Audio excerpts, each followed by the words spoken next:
Hello, welcome back. We're just going into my workshop.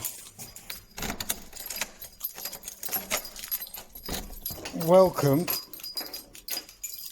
to the crazy madness. And this video is all about briquettes. But look, I've got a cereal packet. Why have I got a cereal packet? Because in this box is probably the best thing I've done to briquettes since I worked out that composting is the way to make briquettes that burn for over 2 hours. So I'm a woodworker. I make beautiful pieces like this and this. Oh, there's so much going on with that. I made a Chippendale tripod table back in 1991 when I did my City and Guilds. But anyhow, briquettes. This is going to be the best video you've seen on briquettes. So let's go through this. My wood shavings. My dust from machines goes into the extraction like that, and then I put them in a bag like that. Then, my next door neighbour is a coffee shop, and they give me their coffee waste. I then turn them into briquettes like these, and these burn for over 2 hours. I number the batches. And in the autumn and winter, we'll be burning these batches and comparing, and we'll be seeing which ones burn better with the different recipes. But majority of the briquettes I make on this press, which is a number of years old now. And people say, well, where do I get a briquette press from? And have they got to spend a lot of money? Well, no. In here got the secret to making successful briquettes at home with no fancy equipment, nothing, no press, nothing expensive. Let me show you. Oh, before I show you, let me show you what I've been trialing. So these are my trials and they're working great. It's a different way and I think you're going to love it. Right, let's go. I'm going to start by heading to the kitchen cupboards. Jam jars. I'm after, yeah, one of those. We'll have that. I think that's big enough. Oh, that. And yeah, another jam jar. Brilliant. So what's in the box? Right. So I'm going to show you a few things. I just went through the cupboards and pulled out this little lot, and I've got to take them home because somebody will kill me if I forget to take these home. Right, I found that this coffee jar is brilliant because it's got a very hard lip there. Now you get a normal tin of soup and you've got a much thinner lip. Now you could try it, but if you can get one of these, it's much better. And what you want to do with that is you want to cut the top off. No, you don't. You want to cut the bottom off. So that's what I did. I chopped the bottom off and I chopped it off 2 different ways so that I ended up with the offcut out the middle. So you can see what I've done. I've cut this rim off, I've cut that rim off, thrown that rim away, and I've kept that part and that part of the tin. Right, the next bit that comes into it is why. Well, that fits just inside there. So that pesto basil thing fits beautifully, and that is to extract the briquette. The bigger jar, well, you're going to have to go through your jars and work out what fits and what doesn't. And I found that some jam jars fit beautifully. So now we're looking at the components to making a press. I'm going to go back a little bit. Let's go to the shavings. You want sort of fine shavings out of a machine or chippings or something like that. You can use dust out of vacuum cleaners. You can use all sorts of wooden bits. wood turners. So if you know anybody who's a wood turner, their shavings are great too. And then mix that roughly 50-50 by volume with coffee grounds. Mix it, add some water, and then wait. If you leave it a couple of months and you end up with this smelly, lovely stuff, it smells earthy, it's got some bugs in it, little wandering around bugs, and it is like, it's just like peat. And what I found is this stuff burns for hours.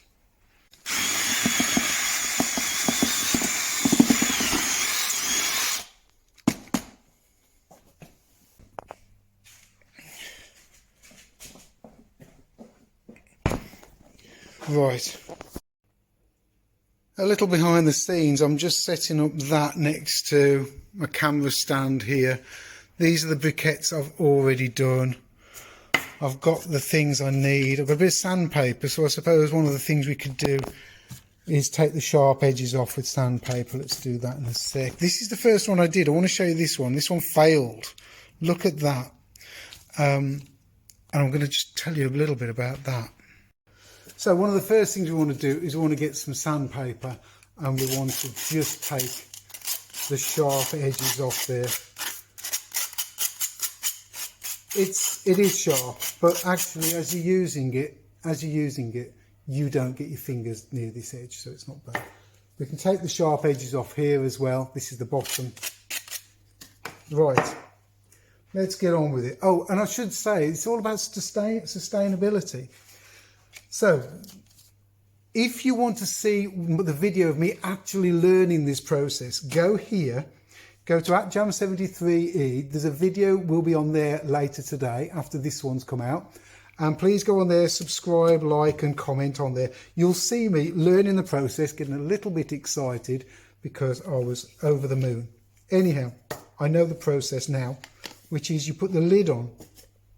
There's a reason for putting the lid on, and it's to keep the liquid in. On the other press over there, I allow some of the liquid to run out. And reading through the comments, people are saying, don't do that. Keep the liquid in. They call it liquid gold. It burns brilliantly. So now this process is a more dry process. Once that's in there like that, drop the lid on top. And now I've got to get the mixture from there into there. And this is the bit I haven't thought through.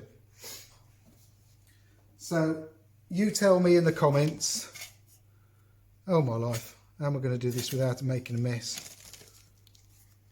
I'm sure you'll tell me how to do it. I could do with the mug or something. That's not big enough. How about this one? We'll use this one. That's better. Right. So here we go. First one for you guys to see, which I'm sort of nervous about, but hey ho. I'm going to get a bit more in there. Gently put it down. Now, let me show you one of the first ones. One of the first ones I did was this. And if you look at the top of this, you can see that I've got the impression of the bottom of the jam jar on there. And I call these the pork pie method. So the pork pie one looks like the top of a pork pie with pastry and whatever.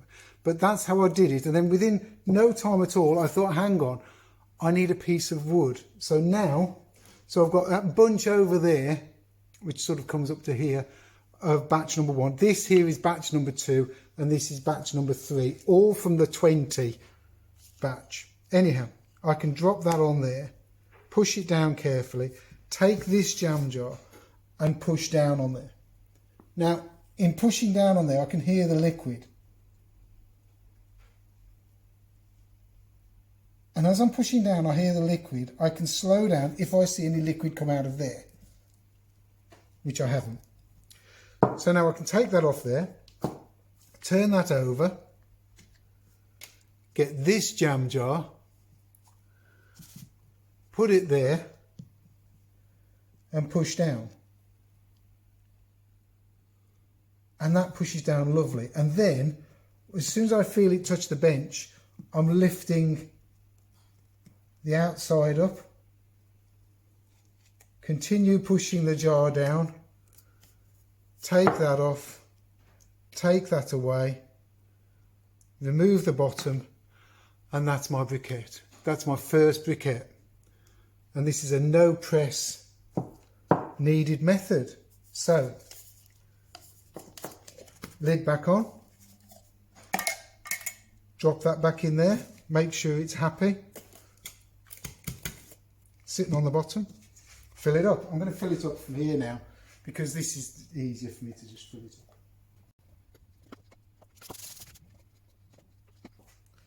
Second one. Oh, piece of wood.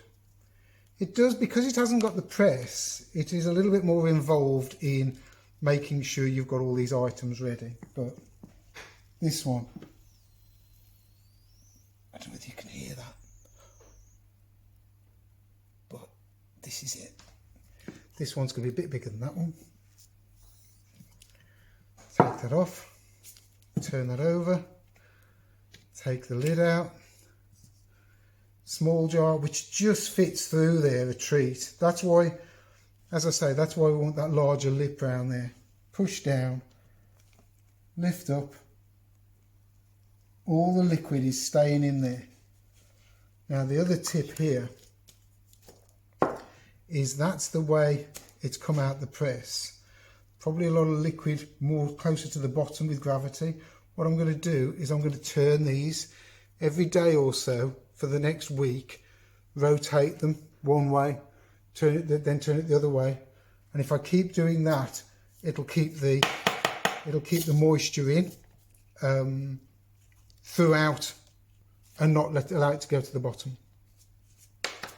That's what I think, anyhow. Forgot the lid. This is always the thing. There's always something I forget. Next. And you can push that down with your fingers, but the jam jar, you can hear the liquid inside. I wish you could get closer and hear it. I'll move the camera. This is number 3. No press.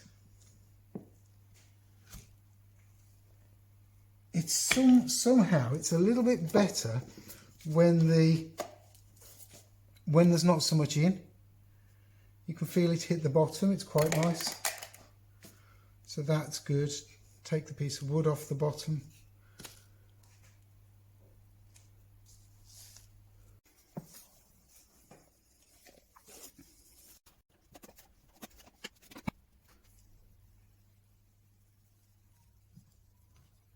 And as you can see, it works really well.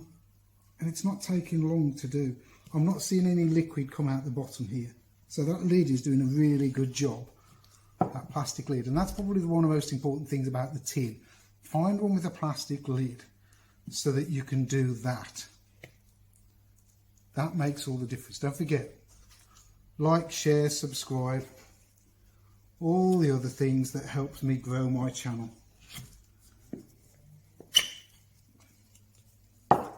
Brilliant. It's good, isn't it? This briquette making now is accessible to everyone. We can all have a go. All you need are these basic tools, a little bit of time, a little bit of effort, a little bit of thought. And the real time for these is actually, oh, I forgot the piece of wood. There you go. Forgot the piece of wood. And you know what? Because it wasn't sitting there. And this is a pork pie one. And actually, I'll just show you and prove that the pork pie ones work. There's no problem with them. Push it down. Pull that up. So if you can't do that piece of wood, it's not the end of the world. Look at the end of that from the jam jar. It's brilliant. So there you go, pork pie one. The metal bit has to sit lovely and flat in the bottom, so be aware of that. As I say, watch those sharp edges, but the sandpaper's there for that. Use jam jars when it's so easy.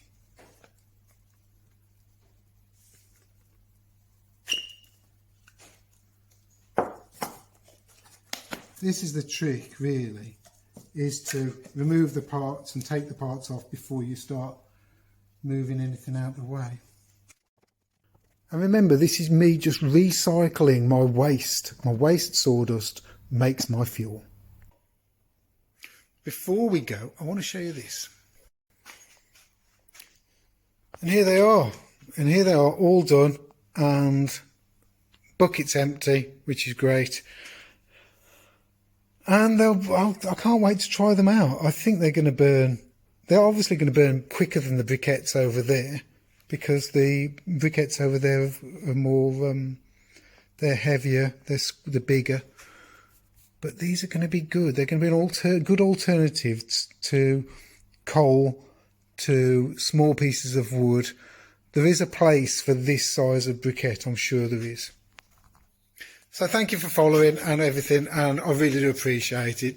And I'll catch you on the next one. And the next one's a good one, because the next one is a tiny little thing that I saw, and I was just like, it blew me away. And this tiny little thing is a little plane, which I've got to show you because it's beautiful. So in a few days' time, next video. So keep watching, keep subscribing. More videos coming along soon. Thanks, Harry.